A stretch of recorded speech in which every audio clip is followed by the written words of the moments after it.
Want to change the world? Start off by making your bed. If you make your bed every morning, you will have accomplished the first task of the day. It will give you a small sense of pride, and it will encourage you to do another task, and another, and another. And by the end of the day, that one task completed will have turned into many tasks completed. Making your bed will also reinforce the fact that the little things in life matter. If you can't do the little things right, you'll never be able to do the big things right. And if by chance you have a miserable day, you will come home to a bed that is made, that you made. And a made bed gives you encouragement that tomorrow will be better. To pass SEAL training, there are a series of long swims that must be completed. One is the night swim. Before the swim, the instructors joyfully brief the students on all the species of sharks that inhabit the waters off San Clemente. They assure you, however, that no student has ever been eaten by a shark, at least not that they can remember. But you are also taught that if a shark begins to circle your position, stand your ground. Do not swim away. Do not act afraid. And if the shark, hungry for a midnight snack, darts towards you, then summons up all your strength and punch him in the snout, and he will turn and swim away. There are a lot of sharks in the world. If you hope to complete the swim, you will have to deal with them. So if you want to change the world, don't back down from the sharks. Over a few weeks of difficult training, my SEAL class, which started with 150 men, was down to just 42. There were now 6 boat crews of 7 men each. I was in the boat with the tall guys, but the best boat crew we had was made up of the little guys, the Munchkin crew, we called them. No one was over 5'5". The Munchkin boat crew had 1 American Indian, 1 African American, 1 Polish American, 1 Greek American, 1 Italian American, and 2 tough kids from the Midwest. They out-paddled, outran, and outswam all the other boat crews.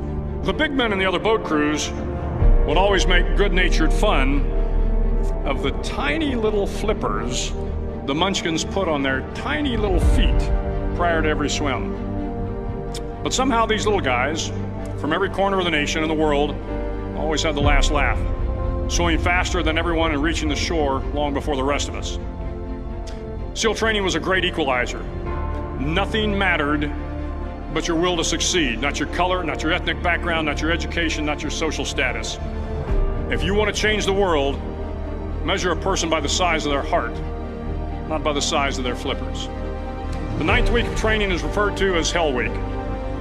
It is 6 days of no sleep, constant physical and mental harassment, and 1 special day at the Mud Flats. The Mud Flats are an area between San Diego and Tijuana where the water runs off and creates the Tijuana Sloughs, a swampy patch of terrain where the mud will engulf you. It is on Wednesday of Hell Week that you paddle down to the Mud Flats and spend the next 15 hours trying to survive the freezing cold, the howling wind, and the incessant pressure to quit from the instructors.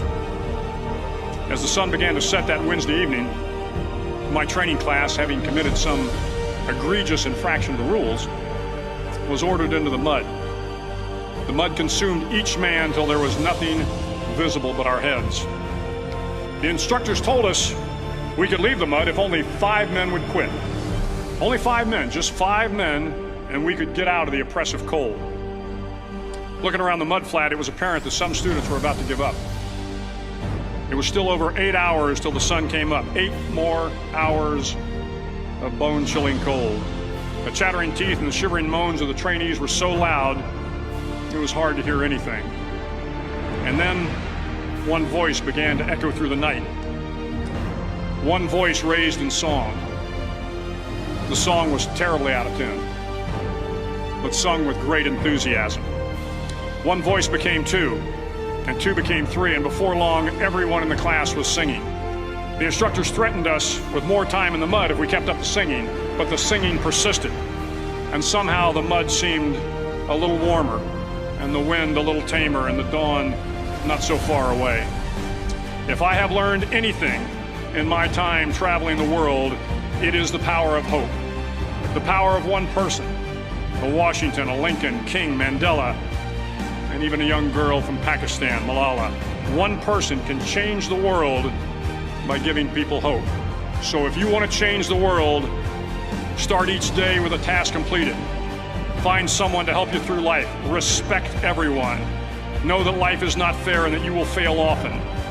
But if you take some risks, step up when the times are the toughest, face down the bullies, lift up the downtrodden, and never ever give up. If you do these things, the next generation and the generations that follow will live in a world far better than the one we have today. And what started here will indeed have changed the world for the better.